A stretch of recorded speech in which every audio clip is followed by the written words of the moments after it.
Fala galera, beleza? Diogo Becker aqui e no vídeo de hoje eu vou falar um pouco sobre economia, em que muitas das empresas de tecnologia elas estão adotando o que a gente está chamando aí, o mercado está chamando de layoff, que são algumas demissões em massa, então representando um arrefecimento, né? Elas estão desacelerando o crescimento e até mesmo dando um passo para trás em alguns casos. E isso está sendo um fenômeno global, né? Então, o que eu acho disso? Qual é a minha opinião, né? Lembrando que eu sou administrador, fiz faculdade de administração, trabalhei na área financeira por 7 anos, então antes de ser produto, então a área financeira é uma área que eu conheço bastante, né? Já dei consultoria também nessa área e eu vou trazer um pouco o que eu acho a respeito disso e explicar para vocês algumas coisas que estão em volta disso e alguns conceitos, tá? Espero que vocês gostem desse vídeo, deixem o like nele, é um vídeo que dá um pouco mais de trabalho, deixem o like nesse vídeo. Depois, se vocês não gostarem, podem até tirar o like, tá bom? E comentem o que vocês acham a respeito disso, dessa situação, tá bom? Então vamos lá. Primeiro, o que está acontecendo? Vamos lá, vamos lembrar que a gente está saindo de uma pandemia, né? Então a gente teve uma pandemia em que, durante a pandemia, 2020, 2021 principalmente, o setor de tecnologia ele explodiu. Ele explodiu, então todo o crescimento que estava sendo previsto para o setor de tecnologia no mundo inteiro, que estava, digamos assim, numa curva, ele acabou aumentando muito mais, tá bom? Ele acabou tendo um crescimento 2, 3 vezes mais rápido do que era para ter. Só o Zoom, né, a ferramenta Zoom de videochamada, ela chegou acho que a valorizar mais de 1000% nessa época, e aí a gente vê que isso gerou uma desestabilidade. Então o que aconteceu? As empresas elas que eram tecnológicas, eu lembro que o pessoal até falava, né, que a gente estava desenvolvendo em 5 meses o que estava sendo previsto desenvolver em 5 anos, a respeito de transformação digital, a respeito de expansão de negócios digitais, digitalização das empresas como um todo. Então as empresas que já eram de tecnologia viram a sua demanda crescer um monte, e eu estava trabalhando com tecnologia na época e eu vi como cresceu. A empresa que eu estava teve um salto de trampolim nessa época, e a gente aumentando muito, todo mundo indo recorrendo a soluções digitais. As empresas tradicionais correndo para poder se digitalizar. E nesse meio termo, né, e nesse cenário, né, empresas como a Amazon e todos os streamings, Netflix e tal, explodindo porque viraram, né, todo mundo dependia desse tipo de negócio. Então isso é uma primeira coisa que aconteceu. As empresas normais, tradicionais, elas sofreram muito na pandemia. E quando a gente começou a retornar, elas voltaram elas estão começando a se recuperar. As empresas que sobreviveram começaram a se recuperar agora, em 2022. E o que eu vejo nesse fenômeno, eu já vejo uma relação, uma correlação. Lembra todo aquele crescimento acelerado que as empresas tiveram? Esse crescimento acelerado ele tem um preço, né? Ele não conseguiu se sustentar em muitos casos. Então algumas empresas tiveram que agora elas estão revendo os seus resultados e suas previsões, elas estão readequando. Então isso é uma primeira coisa que está acontecendo. Enquanto empresas tradicionais estão crescendo de volta, as empresas de tecnologia que cresceram muito, às vezes elas têm dificuldade de continuar crescendo. Uma questão matemática.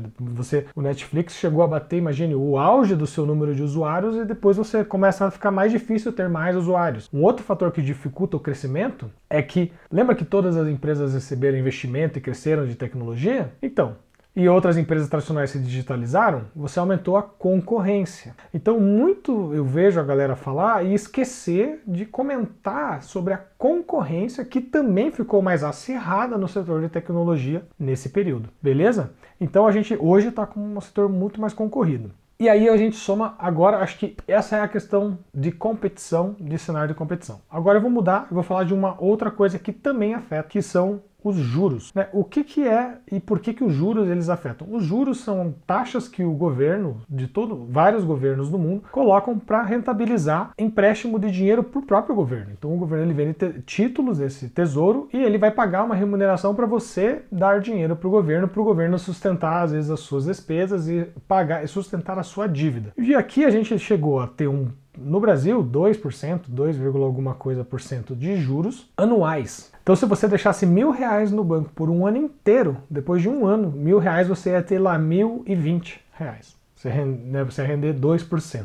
E quando você tem um cenário em que o teu retorno do investimento é tão baixo, quando você deixa o dinheiro rendendo a juros, né, quando você coloca nesses fundos e no tesouro que tem baixo risco, vale a pena você arriscar. um pouco. Vale a pena você pegar o dinheiro e investir em outros lugares, onde você pode ganhar mais dinheiro. Então as pessoas recorreram a investir muito em ações, então as empresas elas tiveram a queda no começo da pandemia, mas depois muitas explodiram e cresceram muito, não só as de tecnologia, como outros setores também. A gente teve também muito investimento em criptomoedas, de pessoas querendo justamente ganhar uma rentabilidade a mais, e os governos eles injetaram dinheiro na economia a juros baixos para que as pessoas pudessem reativar a economia e voltar a consumir. Esse dinheiro que entrou na economia, ele entra e ele gera um efeito de inflação. Então a gente já teve inflação por causa do dinheiro que entra, a gente teve juros baixos, então aumentando o incentivo a gente a investir em capital um pouco mais de risco, né? Investir em ideias mais arriscadas, né? Se você tem, como lembra do R$ 1.000 vai ver 2020, então você prefere arriscar e investir em negócios mais arriscados. E aí, com o tempo, isso gerou ainda mais inflação e a gente agora está tendo, os governos estão tentando reduzir a inflação, porque ela começou a ficar fora de controle no mundo inteiro, né? Os Estados Unidos está batendo recorde de inflação lá nos últimos 10 anos, se eu não me engano, e a gente agora tem essa situação de as taxas de juros subiram muito, né? E no Brasil já está acima de 13% ao ano. Era 2%, está acima de 13%. E aí você tira agora todo aquele interesse de você, aquele incentivo de você arriscar e gastar dinheiro, vira um incentivo de você guardar o dinheiro. Você enxuga a economia, que a gente chama. Tira o dinheiro da economia e coloca o dinheiro em poupança. Poupança que eu digo aqui seria todos os investimentos, entendeu? Você poupar o dinheiro, né? Você poupa o dinheiro para depois. Então as pessoas investem. Ao invés de você gastar, você investe. Você deixou o dinheiro investido, né? Com isso você enxugou toda a economia e aí você tem uma competição aí com o quê? Com o venture capital, que são dinheiros que são investidos em startups especificamente, em empresas de tecnologia, principalmente. Então, os venture capitals, eles têm fundos lá.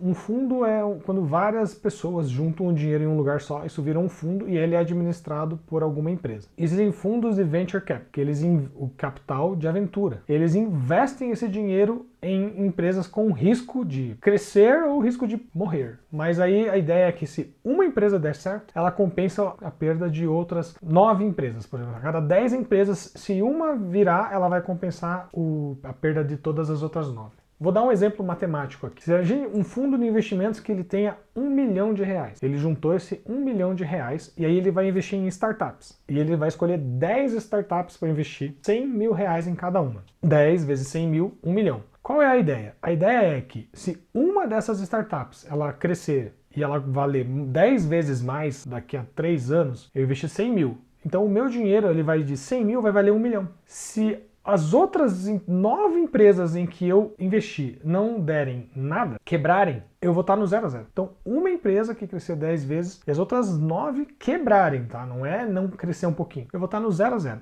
Então, se essa crescer mais do que 10 vezes, eu já vou ter lucro. Se alguma outra crescer, eu também vou ter lucro. Então, essa é a conta. E o lucro eu tenho que vencer qual valor? O resultado do lucro, ele compensa se percentualmente, né? Se, por exemplo, vamos dar um exemplo aqui que eu investi 1 milhão nesse tipo de modelo de investimento e depois de 3 anos eu tenho 1 milhão e 300 mil. Então eu tive um resultado de 300 mil reais que daria ali 30%. Tá? Eu estou arredondando aqui para ficar um pouco mais fácil, tá? Esses 30% são muito mais do que aqueles 2% ao ano, lembra? Que em 3 anos daria ali mais ou menos 6%, um pouco mais. Porque tem juros sobre juros, mas 6%. Então era muito fácil. Agora, quando você tem 13% ao ano, em 3 anos, 3 vezes 13, 39%.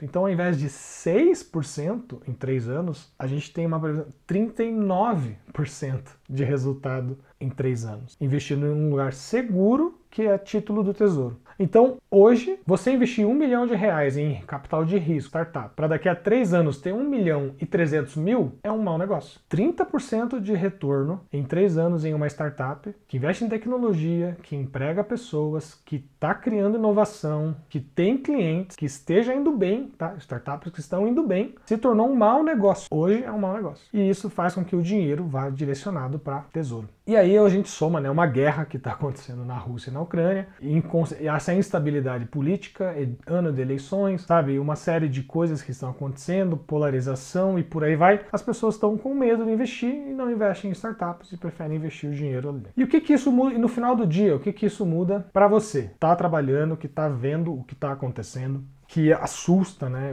o que está acontecendo. O que acontece? Tá? Então, uma das coisas que eu quero comentar, que eu acho que também vale a pena, que eu acho que vale a pena a gente pensar, é que assim, eu tenho, como eu já estou trabalhando nisso, já estou fazendo esse conteúdo, já trabalho com essa mentoria e cursos de produto há um ano, eu tenho, né, o print de quando eu tirei no ano passado, em maio, quando eu estava no auge lá, né, a taxa de juros lá embaixo, um monte de vaga bombando, e o número de vagas que a gente tinha de produto naquela época. Era mais ou menos 1.500 vagas de Product Manager. Agora a gente está com mais de 1.800. Então a gente está, esse ano, com mais vagas do que a gente tinha ano passado, mais ou menos na mesma época. Porém, tem algumas coisas que aconteceram. A gente tem mais concorrência, então tem mais gente que está querendo vir trabalhar em produto. A própria área, né, como as empresas vão crescendo, a gente tem concorrência entre as próprias pessoas, né, que já estão ali, e essas novas pessoas que querem entrar na área, que querem migrar para a área. E tem gente muito boa, muito qualificada querendo migrar, e acaba, né, sendo uma concorrência. As empresas que são muito grandes, que estavam alavancadas, considerando aquele investimento, lembra aquele fluxo de investimento? Elas viram que talvez não iriam conseguir captar dinheiro, por causa que o dinheiro está muito competitivo, então elas não iam conseguir captar dinheiro, então elas tiveram que,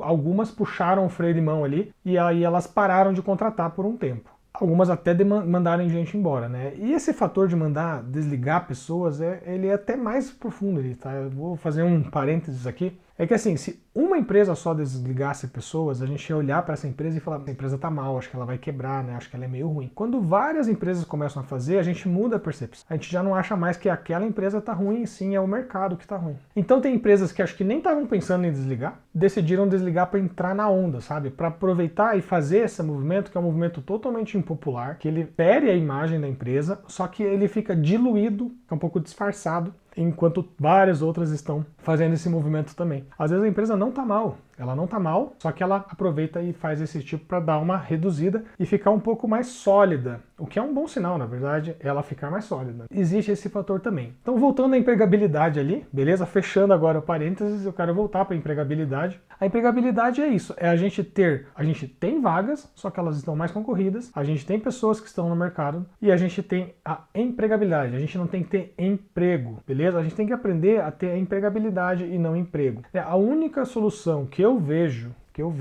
até isso é uma referência a um vídeo que eu vi do Clóvis de Barros Filho, que é um filósofo que eu adoro, eu gosto muito dele, que ele fala sobre como a gente lida, um vídeo de 2016, se eu não me engano, imagina, impeachment da Dilma, crise no Brasil, em que ele falava assim, como lidar, né, com essa instabilidade, como lidar com isso. O único jeito a gente tem que ter o plano A e tem que ter um plano B, e se o plano B der errado, tem que ter o plano C também. Então a gente tem que pensar um pouco para nós, olhar um pouco para nós, e o que a gente pode fazer é criar os nossos planos, entende?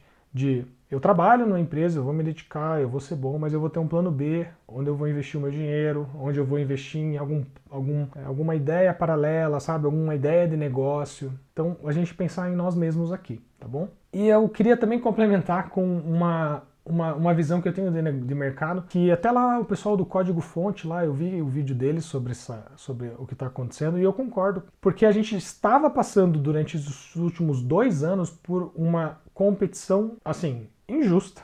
Uma competição no sentido dos talentos, né? Uma competição de talentos entre as empresas, em que as empresas grandes, né, as grandes startups, elas estavam simplesmente dominando, né? Porque elas conseguiam pagar mais salários, por causa, lembra do dinheiro? Elas não captam 1 milhão, captam às vezes 200 milhões, 300 milhões de reais, e conseguem pagar melhores salários, etc. Versus as empresas médias de tecnologia. As empresas pequenas, que estavam sofrendo, perdendo mão de obra, porque as empresas maiores estavam dominando e contratando todo mundo. Então essas empresas, elas continuam tendo vaga. E muita vaga porque elas estavam justamente não conseguindo até manter e às vezes com dificuldade de encontrar. Então essas empresas médias e pequenas, elas vão se tornar grandes oportunidades para você encontrar uma oportunidade de trabalho e desenvolver, pôr a mão na massa. Então acho que vai mudar um pouco essa visão de quero trabalhar numa empresa grande para quero trabalhar numa empresa média.